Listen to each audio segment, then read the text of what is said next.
सबको मेरा प्रणाम नमस्कार। क्या हाल चाल है? उम्मीद करते हैं बढ़िया होंगे और अपने पठन पाठन में पुरजोर तरीके से लगे होंगे। तो एनसीईआरटी की कक्षा में आपका स्वागत करते हैं। आज फिर से नए जोश और नए जुनून के साथ आज दूसरी कक्षा में आपका स्वागत करते हैं।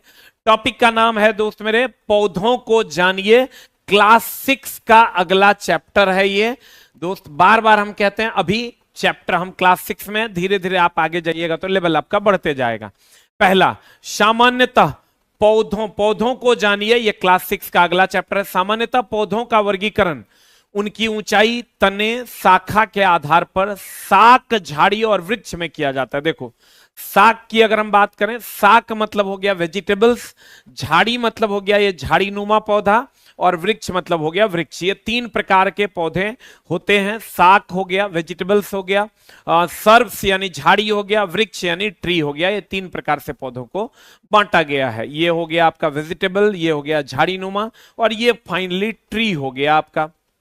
चलते हम लोग आगे। सामान्यतः पत्ती में पर्णवृत्त और फलक लेमिना पाया जाता है। देखो, ये अगर पत्ती है, ध्यान से देखोगे, कभी कभी क्वेश्चन यहां से पूछता है कि पर्णवृत्त का काम क्या है। ये क्वेश्चन 100 बार का पूछा हुआ क्वेश्चन है। पर्णवृत्त का कार्य क्या है? ये जो पर्णवृत्त आप देख रहे हैं, इसका कार्य क्या है? इसका काम है पत्ती को तने से जोड़ना। पत्ती को तने से जोड़ना ये पर्णवृत्त का काम है। पत्ती को तने से जोड़ना ये पर्णवृत्त का काम है, जिसको पेट्योल कहते हैं। सामान्यतः पत्ती और पर्णवृत्त, सामान्यतः पत्ती में पर्णवृत्त और फलक लेमिना पाया जाता है। देखो, ये पत्ती में पर्णवृत्त है जो तने को ये तना है और पत्ती को जोड़ने का काम ये करता है। ये बहुत बार का पूछा हुआ क्वेश्चन है। और ये आपका पर्णफलक है, पर्णफलक जिसको आप लेमिना के नाम से जानते हैं। और ये आपका वैन हो गया, ये वैन हो गया, और ये सिरा हो गया, और ये बीच वाला जो आप देख रहे हैं इसको मध्य सिरा के नाम से जानते हैं। ये वाला सिरा हो गया, ये जो आप देख रहे हैं ये वाला सिरा हो गया, और ये जो बीच वाला है इसको हम लोग मध्य सिरा कहते हैं। और ये जो है ये पर्णवृत्त है, और ये आपका तना है, और लीफ बेस आप इसको कह सकते हैं। तो ध्यान से देखिएगा, इसका जो क्वेश्चन आपको पूछता है वो ये पूछता है कि पत्ती को तने से कौन जोड़ता है? पर्णवृत्त जोड़ता है, जिसको हम पेटियोल के नाम से जानते हैं। पत्ती को तने से कौन जोड़ता है? पेटियोल जोड़ता है, दैट इज पर्णवृत्त जोड़ता है।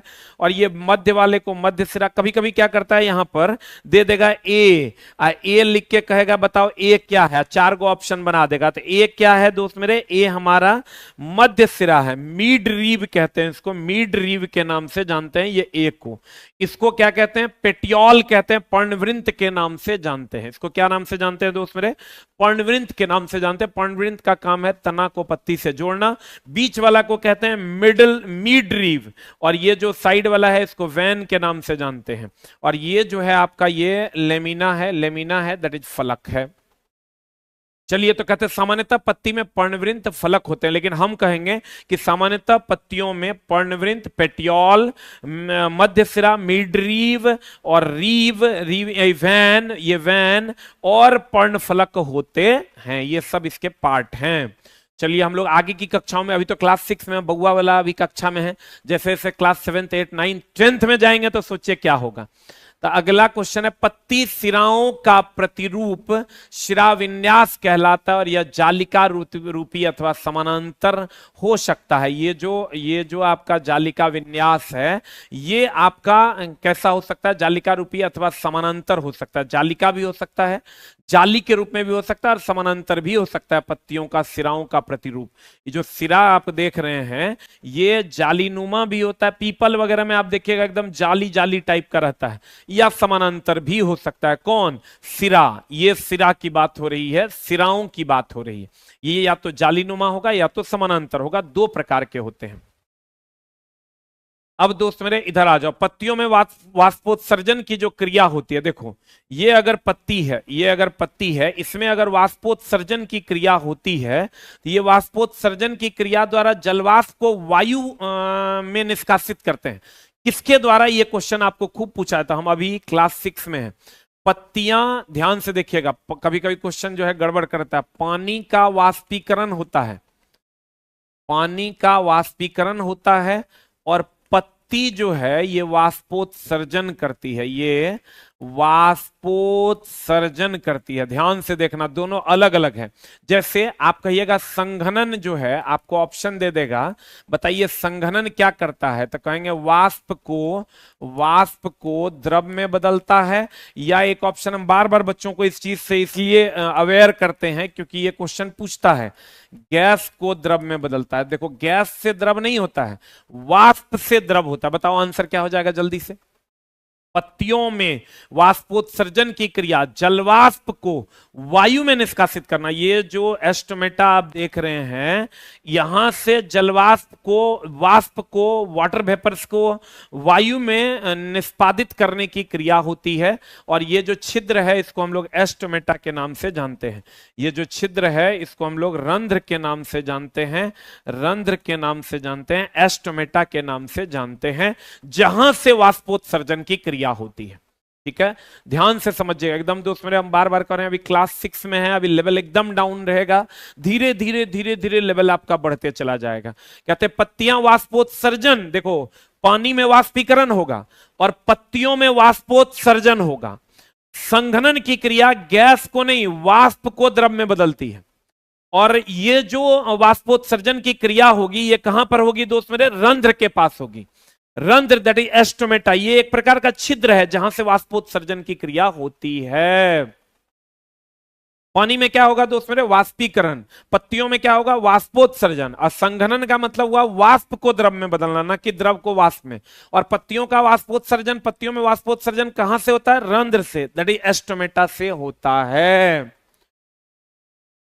ये सारे क्वेश्चंस आपके जनरल कंपटीशन के लिए इंपॉर्टेंट हैं। अगला, हरी पत्तियां। कौन पत्तियां दोस्त मेरे, हरी पत्तियां। ये जो हरी पत्तियां हैं सूर्य के प्रकाश की उपस्थिति में वायु और एवं जल से प्रकाश संश्लेषण की क्रिया द्वारा भोजन बनाती है। अब ध्यान से समझिएगा, इसको आराम से समझने की कोशिश कीजिए। ये क्वेश्चन जो हमेशा बच्चों को परेशान करता है, जाइलम जो है कि किसका संचरण करता है, जल का। और दूसरा ऑप्शन है खनिज लवण का, दूसरा ऑप्शन है खनिज का, और तीसरा ऑप्शन है 1 और 2 बोथ। बताओ तो जल्दी से आंसर क्या हो जाएगा, व्हाट इज द आंसर।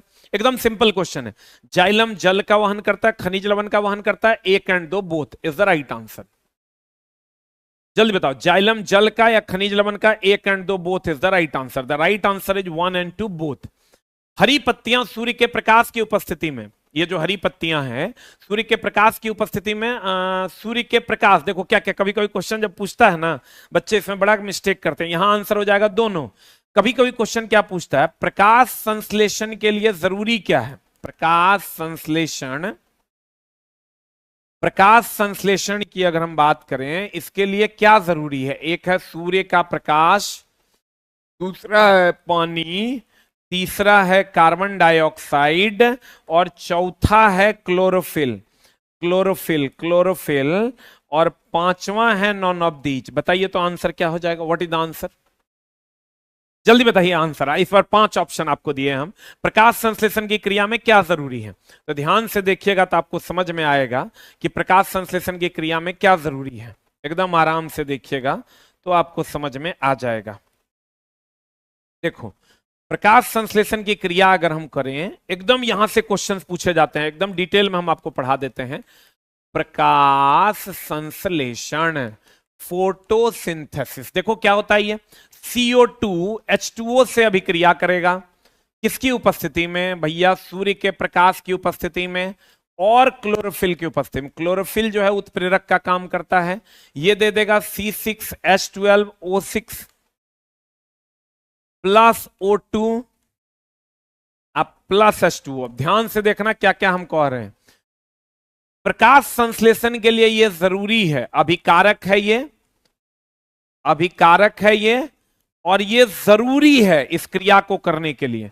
और ये जो पोर्शन है ये उत्पाद है, इस पोर्शन की अगर हम बात करें तो ये उत्पाद है, प्रोडक्ट है ये अभिकारक है, ये जरूरी है, CO2 H2O सूर्य का प्रकाश क्लोरोफिल, और ये जो है ये उत्पाद है, प्रोडक्ट है ये। और सूर्य का प्रकाश में भी कहेगा कितना परसेंट सूर्य का प्रकाश लेते हैं दोस्त मेरे, 1%। कहेगा उत्प्रेरक का काम कौन करता है, उत्प्रेरक का काम कौन करता है, कहेंगे क्लोरोफिल। उत्प्रेरक का काम कौन करता है, कहेंगे क्लोरोफिल। और मुख्य उत्पाद की अगर हम बात करें, पौधा के लिए मुख्य उत्पाद कहेगा तो कहेंगे C6H12O6। मनुष्य के लिए मुख्य उत्पाद कहेगा तो कहेंगे ऑक्सीजन। दोनों अलग अलग है। जैसे अगर कह दे पौधों के लिए क्या जरूरी है तो C6H12O6, कहेगा मनुष्य के लिए प्रकाश संश्लेषण में क्या जरूरी है, ऑक्सीजन। और ये सब जरूरी है, 1 2 3 4, तो वहां जो हम क्वेश्चन लिखा है तो वहां चारों आंसर हो जाएगा। और कितना परसेंट सूर्य का प्रकाश लिया जाता है, ओनली 1%। ओनली 1% सूर्य का प्रकाश लिया जाता है। ध्यान से देखो, कहते हैं क्या कहते हैं, देखो तो आप कहेगा हरी पत्तियां, और ये हरी पत्ती। अब देखो एक बात और देखना ध्यान से कि प्रकाश संश्लेषण की जो क्रिया है, प्रकाश संश्लेषण की जो क्रिया है, एक ऑप्शन आप जल्दी से बता दो, दिन में होगा या रात में होगा। ये दिन में होगा या रात में, एकदम सिंपल क्वेश्चन है लेकिन बच्चे कंफ्यूज करते हैं। तीसरा ऑप्शन 1 और 2 बोथ, जल्दी से बता दो क्या हो जाएगा आंसर। प्रकाश संश्लेषण की क्रिया दिन में कि रात में, तो 1 और 2 बोथ, जल्दी से बता दो आंसर क्या हो जाएगा। केवल दिन में होता है। वही अगर श्वसन कह देगा, श्वसन कह देगा, श्वसन अगर कह देगा तो एक ऑप्शन है दिन में, एक ऑप्शन है दिन में, दूसरा ऑप्शन है रात में, और तीसरा ऑप्शन है 1 और 2 बोथ। तो हम कहेंगे भैया श्वसन दिन और रात दोनों में होता है। चलो एक क्वेश्चन और कहेगा, प्रकाश संश्लेषण केवल दिन में, श्वसन दिन और रात दोनों में होता है। एक क्वेश्चन आपको कहेगा कि प्रकाश संश्लेषण कहां होता है, प्रकाश संश्लेषण कहां होता है। एक होता है पत्तियों में, एक ऑप्शन आपको दे देगा पत्ती में, और दूसरा ऑप्शन देगा तने के हरे भाग में, तने के हरे भाग में, हरे भाग में। अब आपको क्वेश्चन में आप ऑप्शन तीसरा दे देगा 1 और 2 both. What is the answer. प्रकाश संश्लेषण की क्रिया कहां होती है, पत्ती में, तने के हरे भाग में, या दोनों। देख लो ये क्वेश्चन एकदम आराम से देखना दोस्त मेरे, क्या कह रहा है क्वेश्चन। क्वेश्चन कह रहा है एक तो प्रकाश संश्लेषण केवल दिन में होता है, श्वसन दिन और रात, श्वसन दिन और रात दोनों में होता है। प्रकाश संश्लेषण पत्ती और तना के हरे भाग दोनों में होता है, पत्तियों में भी होता है और तने के हरे भाग में भी होता है, तने के हरे भाग में भी होता है। एकदम सीधी बात, तो बकवास, सिर्फ पढ़ाई आपको करना चाहिए दोस्त मेरे, क्योंकि पढ़ाई से बढ़ के कोई धर्म नहीं है आपके लिए। किसी भी चीज में टाइम आप इन्वेस्ट कर रहे हो वो वेस्ट है, वो सिर्फ पढ़ाई का टाइम इन्वेस्ट है, बाकी सब वेस्ट है। कहते हैं बताओ, प्रकाश संश्लेषण केवल दिन में, श्वसन दिन और रात दोनों में, प्रकाश संश्लेषण पत्ती में भी और तने के हरे भाग में भी। अब चलो थोड़ा आगे बढ़ते हैं। अब यहां क्या कहता है, हरी पत्तियां सूर्य के प्रकाश की उपस्थिति में, एकदम सूर्य का प्रकाश चाहिए, क्लोरोफिल भी चाहिए, वायु एवं जल से प्रकाश संश्लेषण की क्रिया द्वारा भोजन बनाती है। यहां एग्जैक्ट ये होता, वायु, सूर्य के प्रकाश और क्लोरोफिल की उपस्थिति में वायु के जगह एग्जैक्ट होता कार्बन डाइऑक्साइड और जल से भोजन बनाती है। देखो एग्जैक्ट वर्डिंग जो आगे देगा तुमको, आगे के कक्षाओं में देगा। अभी तो क्लास 6 में है, लेवल अभी एकदम डाउन रहेगा। अब तुम समझो क्लास 10th में जाएंगे तब क्या होगा। यही एनसीईआरटी का मजा है दोस्त मेरे। एनसीईआरटी जब पढ़ोगे ना तो थोड़ा लगेगा कि 2-4 पैक नशा कर लिए, वैसा नशा है ये, लेकिन उसके लिए आपको बड़ा पेशेंस की जरूरत है। चलिए आगे बढ़ते हैं। कहता है जड़ें मिट्टी से जल एवं खनिज पदार्थ का अवशोषण करती है। सही बात है। ये जो जड़ है ये क्या करता है, देखो सबसे पहली बात तो ये जड़ जो है, ये जाइलम जो है, जाइलम जल और खनिज लवण का वहन करता है, जल एंड खनिज लवण का वहन करता है। जाइलम जो ये जड़ जो है, ये परासरण विधि द्वारा पानी अवशोषित करता है, पराशरण द्वारा पानी अवशोषित करता है, पानी अवशोषित करता। जड़ 2 प्रकार का होता है, आप भी जानते होंगे, झखड़ा जड़ और मुसला जड़, आगे पढ़ेंगे हम लोग।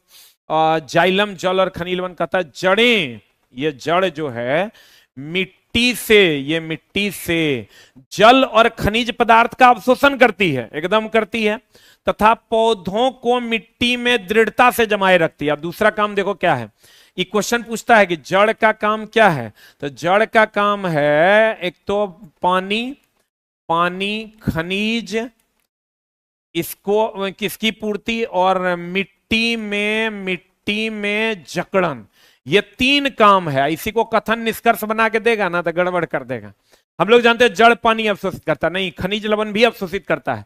तीसरा मिट्टी से में जकड़न भी रखता है, मिट्टी को जकड़ के भी रखता है। और अगर कहेगा जाइलम जल और खनिज लवण दोनों का वहन करता है। परासरण विधि द्वारा यह पानी को क्या करता है, अवशोषित करता है।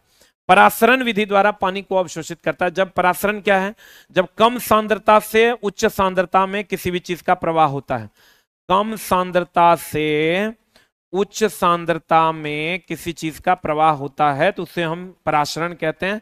फॉर एग्जाम्पल किशमिश का फूलना, फॉर एग्जाम्पल किशमिश का फूलना इज वेरी वेरी इंपॉर्टेंट। उत्क्रम परासरण देगा, उत्क्रम परासरण रिवर्स ऑस्मोसिस, उत्क्रम परासरण, इसके द्वारा जल का शुद्धिकरण होता है, इसके द्वारा जल का शुद्धिकरण होता है, इसके द्वारा जल का शुद्धिकरण होता है। जड़ मिट्टी से जल एवं खनिज पदार्थ का अवशोषण करता है तथा पौधों को मिट्टी में दृढ़ता से जमाए रखता है। ध्यान देना, जब कथन निष्कर्ष वाले क्वेश्चन रहता है और बाप रे नहीं बना, जबकि यहीं से लाइन कॉपी एंड पेस्ट रहता है। ये दोस्त अभी क्लास 6 का मजा ले रहे हो तुम। हमने जो 13 साल के कैरियर में, 12.5-13 साल हो गया, इस कैरियर में जो सीखा है वो पूरा अनुभव आपको इसमें दिखेगा और उसी हिसाब से हम करेंगे कि आपको यूज में आए। जड़ मुख्यतः दो प्रकार का देखो, एक हो गया तुम्हारा ये मुसला जड़ और एक हो गया तुम्हारा झखड़ा जड़। तो ध्यान से देखना, एक ये डाइकोट प्लांट में होता है, वैसा प्लांट जो दो भाग में बढ़ जाए, जैसे आम वगैरह में होता है। और ये जो होता है मोनोकोट में होता है, गेहूं वगैरह में ले लीजिए, गेहूं वगैरह में ले लीजिए। देख लो यहां लिखा है मोनोकोट, जिसके बीज एक अकेले हो, दो भाग में ना बटे। डाइकोट, जिसके बीज दो भाग में बट जाए। एक बीज पत्री, द्विबीज पत्री जिसको आप कहते हैं। तो आम वगैरह का जड़ ऐसा ही ना होता है, गेहूं धान इस सब का जड़ ऐसा होता है। गेहूं धान दलहन वगैरह की बात अगर हम करें तो उस सब का जड़ जो है, गेहूं धान खास करके उसका जड़ ऐसा होता है। कहते हैं जड़ें मुख्यतः दो प्रकार की होती है, एक मुसला जड़, लेकिन आगे जाइएगा तो और भी स्तंभकार जड़ वगैरह वगैरह मिलेगा। मुसला जड़ जिसको आप टेप रूट कहते हैं, मुसला जड़ टेप रूट जो होता है डाइकोट प्लांट में, जैसे आम का बीज दो भाग में बढ़ जाता है। और रेशेदार फाइब्रस रूट जिसको आप झखड़ा जड़ भी कहते हैं, इसको हिंदी में दोस्त मेरे फाइब्रस रूट तो कहते ही हैं, इसको झखड़ा जड़ भी कहते हैं, कहीं कहीं पर आपको मिलेगा।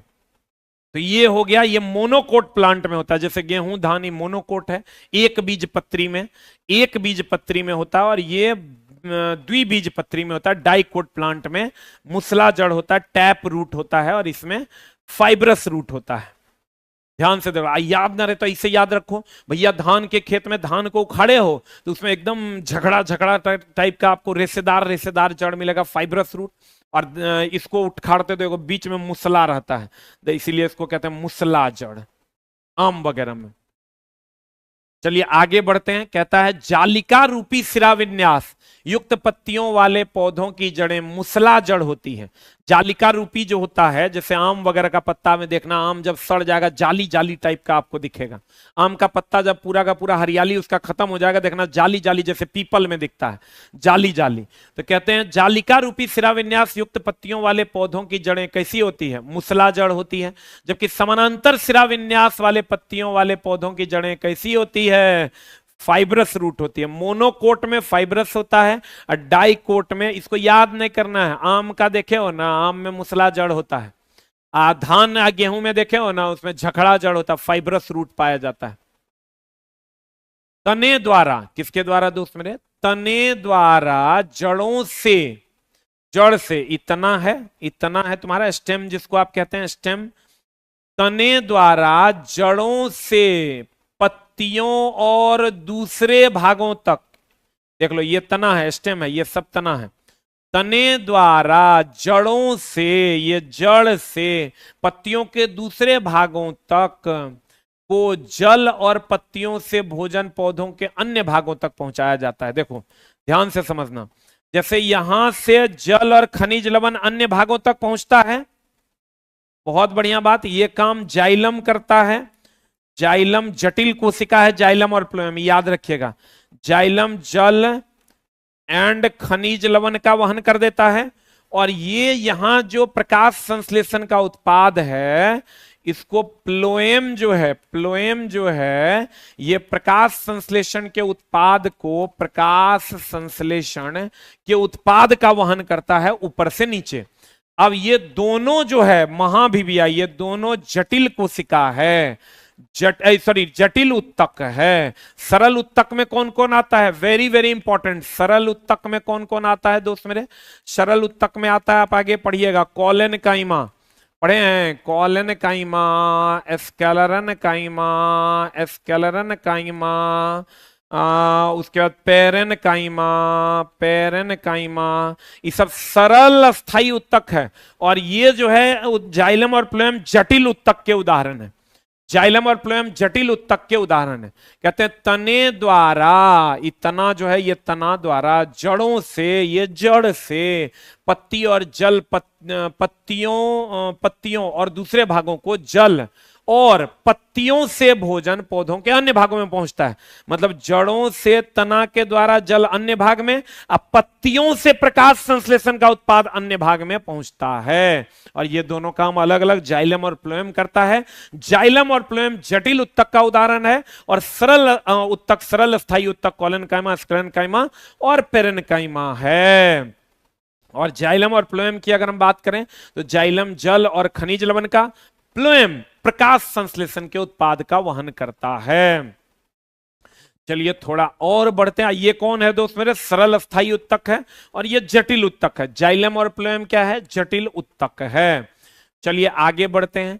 कहते हैं पुष्प के विभिन्न भाग हैं, बाह्य दल, बाह्य दल देख लो, ये अभी धीरे धीरे सीखोगे। आज जो जो आप 8, 9, 10th में जाओगे ना, त्यों त्यों आपका जो है लेवल इसका बढ़ते चला जाएगा। ओरिजिनल एनसीईआरटी का लाइन है दोस्त मेरे, चेक कर लेना, किताब उठा के मिल जाएगा। क्लास 6 का किताब उठाना, आपको मिल जाएगा ओरिजिनल लाइन, एकदम एक को जरा सा लाइन में छेड़छाड़ नहीं। पौधों के विभिन्न भाग है, बाह्य दल, देखो ये बाह्य दल है, ये बाह्य दल है, जिसको आप जो पूरे के पूरे सिस्टम को सहारा देने का काम करता है। आगे पढ़ेंगे हम लोग। पंखुड़ी, पंखुड़ी की अगर हम बात करें, पंखुड़ी जो आप कहते हो बाह्य दल हो गया, उसके बाद पंखुड़ी हो गया, इस साइड में जो आपका रहता है पंखुड़ी, ये पुंकेसर एवं स्त्री केसर, ये पूरा का पूरा जो है, ये तीनों पार्ट पुंकेसर है, और ये जो पूरा का पूरा पार्ट, ये पार्ट पुंकेसर है, और ये पार्ट स्त्री केसर है। देखो ये ध्यान से देखना, ये बाह्य दल हो गया, ये पंखुड़ी हो गया, पंखुड़ी हो गया जिसको आप दल भी कहते हैं। और ये वाला जो पार्ट आप देख रहे हो, ये बीच वाला जो पार्ट आप देख रहे हो, इसको हम स्त्री केसर के नाम से जानते हैं, पिस्टिल कहते हैं, जिसमें ऊपर वाले को वर्तिकाग्र कहते हैं, नीचे वाले को वर्तिका कहते हैं, अंडाशय, ये बीच वाला भाग को अंडाशय कहते हैं, और ये पुंकेसर है, नर भाग। पुंकेसर मतलब हो गया नर भाग। नर भाग में क्या क्या है देखो, सबसे ऊपर पराग कोश है, उसके नीचे आपका पुतंतु जिसको आप फिलामेंट कहते हैं, और पुतंतु दैट इज फिलामेंट, पराग कोश, पुतंतु यानी फिलामेंट। स्त्री केसर में कौन कहना है? ऊपर वाला वर्तिकाग्र है, उससे नीचे वर्तिका है, उसके नीचे अंडाशय है, जहां बीज का निर्माण होता है। अंडाशय में ही किसका निर्माण होता है दोस्त मेरे? बीज का निर्माण होता है। अब यहां से पराग कण जो है उठ के यहां जाता है, जिसको आप निषेचन कहते हैं, उसके बाद जो है ये अंडाशय तक पहुंचता है, लेकिन इसको हम लोग आगे जानेंगे, खाली अभी जान लीजिए। देखो वर्तिकाग्र और वर्तिका में डिफरेंस है, ऊपर वाला वर्तिकाग्र है और ये वाला पार्ट वर्तिका है, ये ध्यान रखिएगा। आपको कहेगा ये जो परागन की क्रिया होती है, पराग कोश से जो पराग यहां पर जाता है, तो कहां पर जाता है? तो कहेगा वर्तिकाग्र पर कि वर्तिका पर? कहेंगे वर्तिकाग्र पर।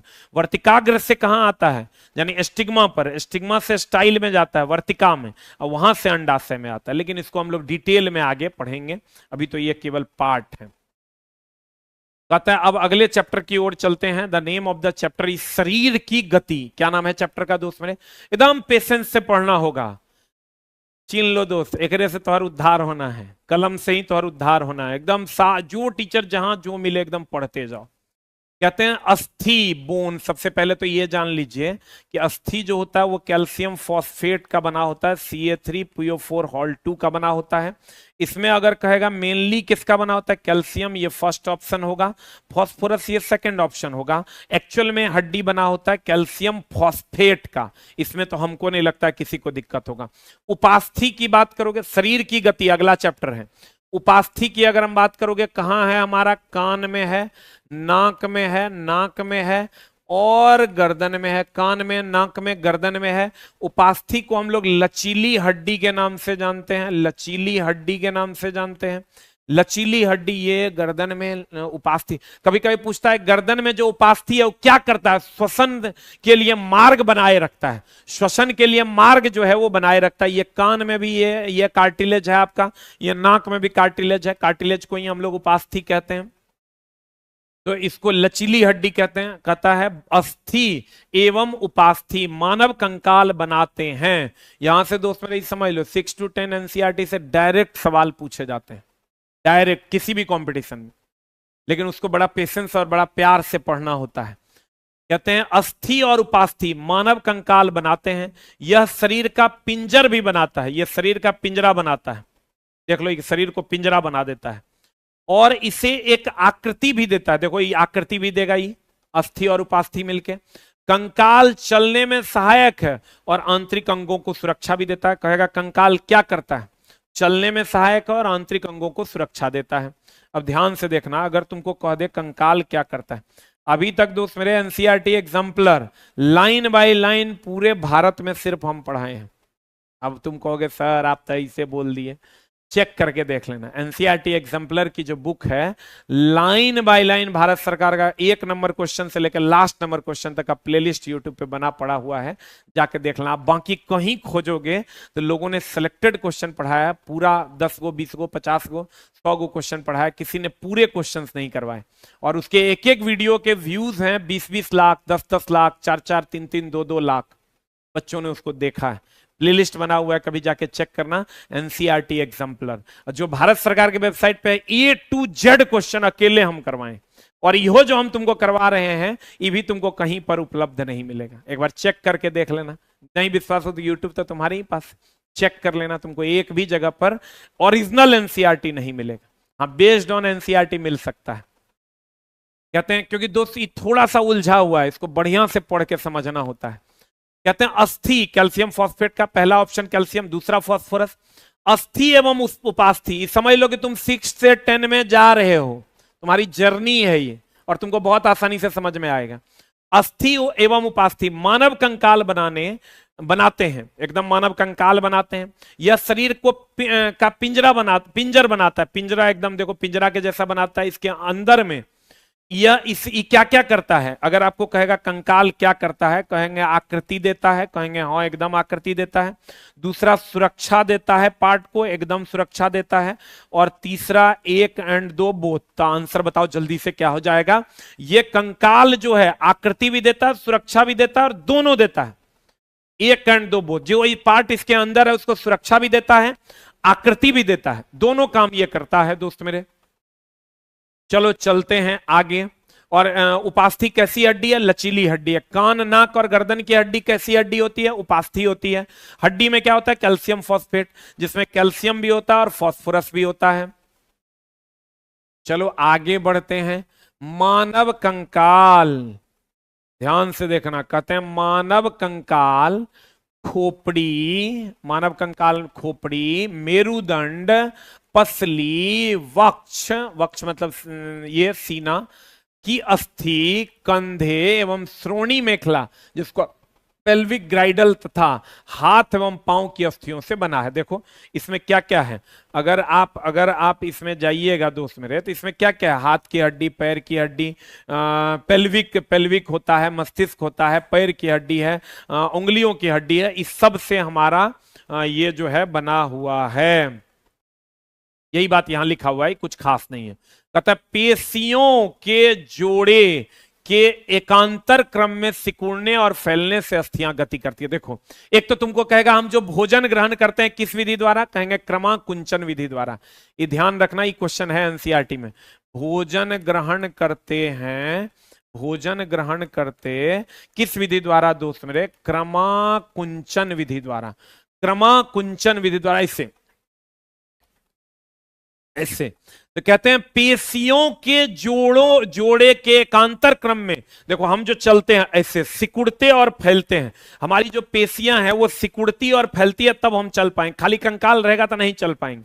हमारी जो ये पेशियां है, ये जो पेशियां लाल वाला तुम देख रहे हो, ये जब सिकुड़ती और फैलती है ना, तब हम चल पाते हैं।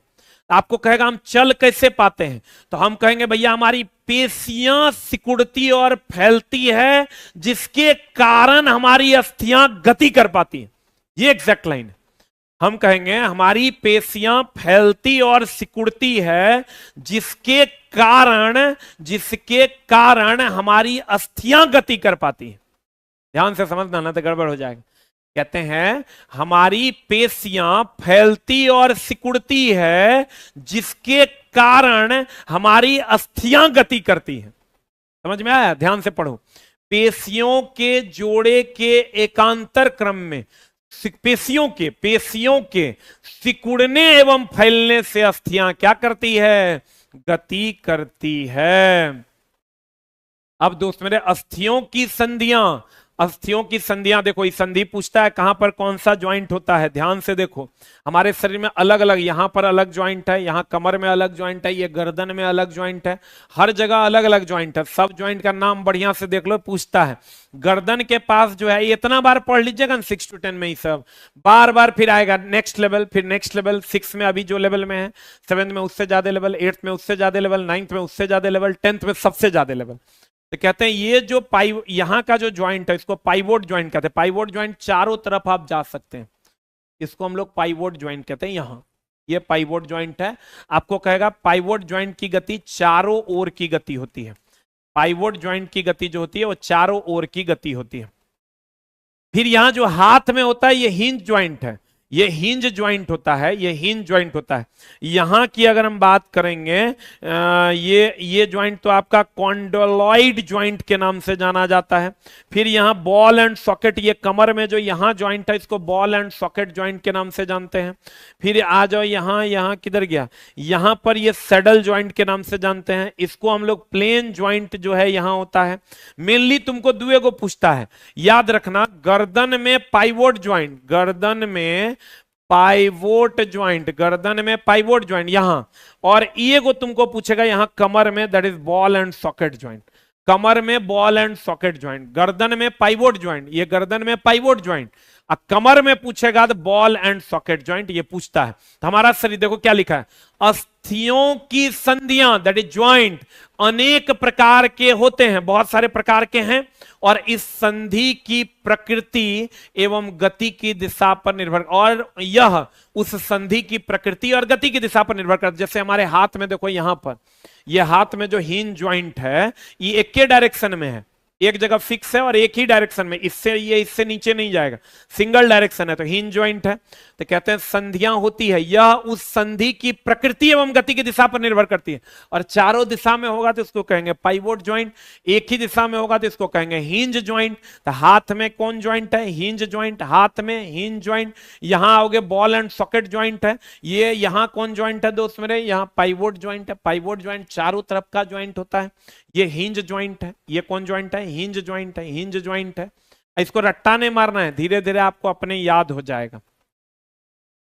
कहते हैं पक्षियों की दृढ़ पेशियां तथा हल्की अस्थियां मिलकर उन्हें उड़ने में सहायता। कभी कभी क्वेश्चन पूछता है कि पक्षियों को उड़ने में सहायता क्यों मिलती है, कहेंगे खोखली अस्थियों के कारण। आपको मिलेगा ये क्वेश्चन, आपको एक बार बाप रे ये क्वेश्चन कहां से आ गया, ये क्या पूछ दिया।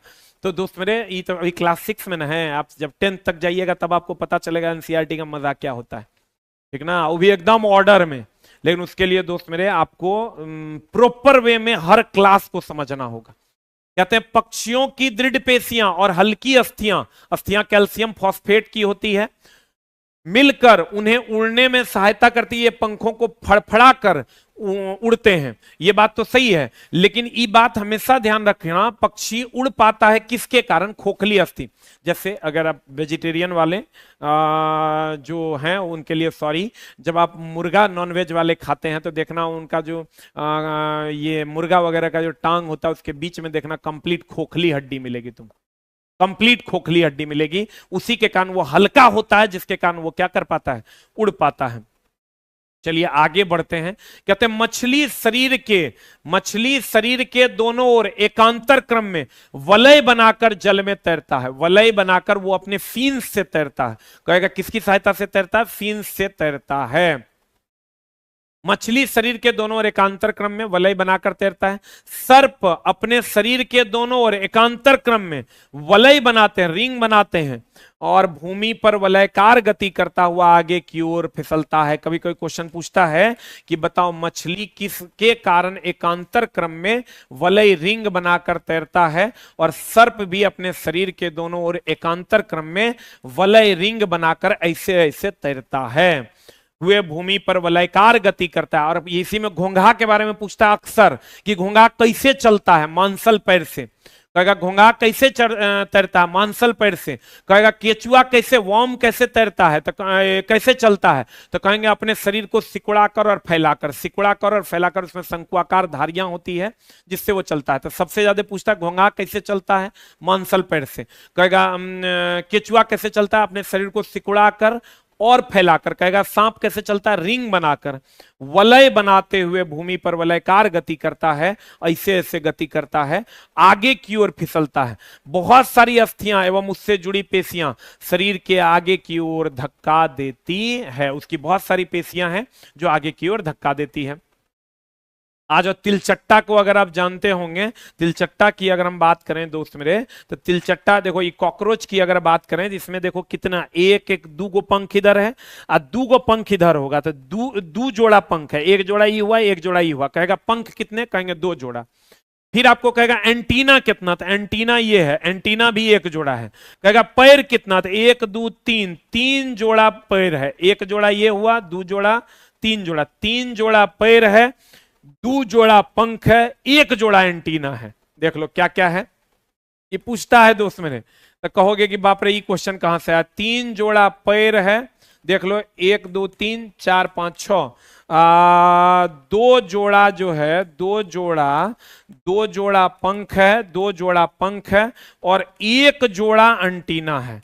ध्यान देना दोस्त मेरे, एक जोड़ा एंटीना है, 1 जोड़ा एंटीना है। कभी कभी ये सब क्वेश्चन जब पूछता बच्चा, कहता ये आया कहां से? कहता तिलचट्टे का शरीर एवं पैर कठोर आवरण से ढके होते हैं। बाह्य, कॉकरोच की बात हम ही किए हैं, बाह्य कंकाल बनाता है। वक्ष की पेशियां 3 जोड़े पैर, 2 जोड़ा पंख से जुड़ा होता है, जो तिलचट्टे के चलने और उड़ने में मदद करता है। और कॉकरोच में ध्यान रखिएगा, कॉकरोच में खास करके 2 जोड़ा पैर, 2 जोड़ा पंख, 3 जोड़ा पैर और 1 जोड़ा एंटीना होता है। एंटीना जो आगे की ओर होता है। ये पूछता है दोस्त मेरे, एकदम एकरा याद रखिएगा। अगला में चलते हैं दोस्त मेरे, कहता है केचुआ। केचुआ के बारे में क्वेश्चन पूछता है, केचुआ जो चलता कैसे है? तो देख लो, ये शंकु आकार देख रहे हो, ये शंकु के आकार का जो ये देख रहे हो। कहता है केचुए में गति शरीर के पेशियों में बारी बारी से विस्तरण, मतलब देखो ये विस्तारित होता है, सिकुड़ता और फैलता है, एवं संकुचन। हाईलाइट कर लो, ये क्वेश्चन पूछेगा। विस्तरण का मतलब हुआ फैलाव, और संकुचन का मतलब हुआ सिकड़ाव से होता है केचुए में गति।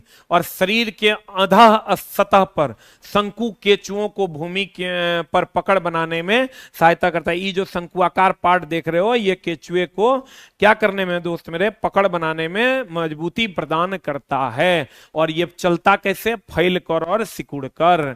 फिर कहेगा दोस्त मेरे, घोंघा सबसे ज्यादा यही पूछता, खूब मांसल पाद से। पेशी का मतलब होता है मांस, हमारी मांस पेशियां बोलते हैं ना, मांसल भाग से। क्वेश्चन 100 बार तुमको एग्जाम में मिला होगा कि भैया, और यही एनसीईआरटी का क्वेश्चन है, मांसल पाद, मांसल पैर से चलता है। किससे चलता है दोस्त मेरे? घोंघा जो चलता है वो मांसल पैर की सहायता से चलता है। कहेगा मछली कैसे चलता है? वलय रिंग बनाकर। कहेगा सांप कैसे चलता है? वलय रिंग बनाकर। कहेगा ये घोंघा कैसे चलता है? मांसल पैर। ये देखो, ये मांसल पैर से देखो चल रहा है, यही मांसल पैर है, इसी से ये चलता है। मांसल पैर से ये घोंघा चलता है, ये मांसल पैर से घोंघा चलता है। और कहेगा केचुआ जो है अपने शरीर को फैलाता और सिकुड़ाता है और शंकुआकार भाग से पकड़ बनाता है और आगे बढ़ता है। क्या क्या सीखा आपने? कहेगा मछली कहेंगे वलय बनाता है। कहेगा सांप कहेंगे वलय बनाकर आगे बढ़ता है। कहेगा केचुआ कहेंगे अपने शरीर को फैलाता सिकुड़ाता है और शंकुआकार बनाता है, शंकु से पकड़ बनाता है। कहेंगे घोंघा क्या करता है? मांसल पैर के द्वारा चलता है। Very very important. घोंघा क्या करता है दोस्त मेरे? ये मांसल पैर की सहायता से चलता है। एकदम पेशेंस के साथ पढ़ना पड़ेगा, तभी आपका काम होगा, नहीं तो नहीं होगा। आप दोस्त अपने अच्छे बच्चे हैं, आपको मम्मी पापा के लिए कुछ करना है और 100% करना है। बहुत बच्चे एएलपी के रिजल्ट के लिए भी कमेंट्स करते हैं। तो दोस्त मेरे इस समझ लो कल ही रिजल्ट आना था, रिजल्ट बन भी गया था, पता नहीं क्यों रोक दिया गया। कुछ ना कुछ टेक्निकल इश्यूज हुआ होगा, अब देखो कब तक देता है। कुछ ना कुछ टेक्निकल इश्यूज हो गया होगा जिसके कारण रिजल्ट रुक गया होगा, लेकिन रिजल्ट तो ऑलरेडी बना हुआ था। कहते घोंघा मांसल पैर की सहायता से चलता है। घोंघा किसकी सहायता से दोस्त मेरे? मांसल पैर की सहायता से चलता है। उम्मीद करते हैं घोंघा किससे चलता है? मांसल पैर से। कहेगा केचुआ कैसे चलता है? अपने शरीर को फैलाता सिकुड़ाता है और तब वो शंकुआकार भाग से पकड़ बनाकर आगे बढ़ता है। सांप कैसे चलता है? वलय बनाकर चलता है। सांप कैसे चलता है दोस्त मेरे? वलय यानी रिंग बनाकर चलता है। सांप कैसे चलता है? वलय यानी रिंग बनाकर चलता है। सांप कैसे चलता है? वलय यानी रिंग बनाकर चलता है। केचुआ फैलता और तिलचट्टे में हम बोले कितने जोड़े पैर होते हैं? 3 जोड़ा पैर होता है, 2 जोड़ा पंख और 1 जोड़ा एंटीना होता है। मछली तो हम बता ही दिए। उसके बाद आ जाओ, पक्षियों में खोखली अस्थि के कारण वो उड़ पाते हैं। 100 बार का पूछा हुआ क्वेश्चन है। अस्थियों में अनेक प्रकार की संधियां होती है। ये हिंज ज्वाइंट है, एक ही तरफ गति होता है। ये पाइवोट ज्वाइंट है, ये दूगो आपको पूछेगा। फिर आ जाओ इधर, पेशियां, हम अपनी पेशियों में खिंचाव के कारण अस्थियों को चला पाते हैं और इसके कारण हम चल पाते हैं। फिर कहता है मानव कंकाल में ये सब तो होबे करता है दोस्त मेरे। अस्थि में कैल्शियम फॉस्फेट होता है। उपास्थि की अगर हम बात करें, लचीली हड्डी होता है, कान नाक वगैरह में होता है। पुष्प में तो बाह्य दल पुंज वगैरह वगैरह होता है, स्त्री केसर पुंग केसर। हमने कहा जाइलम और प्लोएम जो है जटिल उत्तक है, जो नीचे से ऊपर पानी और खनिज लवण को जाइलम ले जाता है, प्रकाश संश्लेषण के उत्पाद को ऊपर से नीचे प्लोएम ले जाता है। फिर दोस्त मेरे हम कहते हैं जालिका रूपी सिरा विन्यास जो होता है वो आपका इसमें होता है टेप रूट में, और समानांतर जो होता है इसमें होता है मोनोकोट में। 2 प्रकार की जड़ें हैं, मोनोकोट और डाइकोट में अलग अलग। एक होता है मुसला जड़ और एक होता है झखड़ा जड़, जिसको आप फाइब्रस रूट के नाम से जानते हैं। 2 प्रकार की जड़ें होते हैं। जड़ का काम क्या है? पानी और खनिज लवण को तो अवशोषित करवे करता है, मिट्टी में एक जकड़न भी रखता है जड़, ध्यान रखना। उत्क्रम परासरण से जल का शुद्धिकरण होता है। जाइलम जल और खनिज लवण का वहन करता है। परासरण के द्वारा पानी का अवशोषण होता है। परासरण के द्वारा पानी का अवशोषण होता है। तो कहते हैं हरी पत्तियां क्या करती है? हरी पत्तियां जो है वाष्पोत्सर्जन की क्रिया करती है, प्रकाश संश्लेषण करती है। और एस्टोमेटा छिद्र से जो है, कितना बार आपको मिला होगा, वाष्पोत्सर्जन की क्रिया कहां होती है? रंध्र से होती है। रंध्र एक प्रकार का छिद्र है। फिर दोस्त मेरे पत्तियों में वाष्पोत्सर्जन रंध्र से होता है, अभी तुरंत हम आपको बताए थे। पत्ती में क्या क्या होता है दोस्त मेरे? ये सिरा है, ये मध्य सिरा है और इसको पर्णवृंत कहते हैं। पर्णवृंत सबसे ज्यादा पूछा जाता है, जो तना को मध्य सिरा से जोड़ कर रखता है, यानी पत्ती को जोड़ कर रखता है।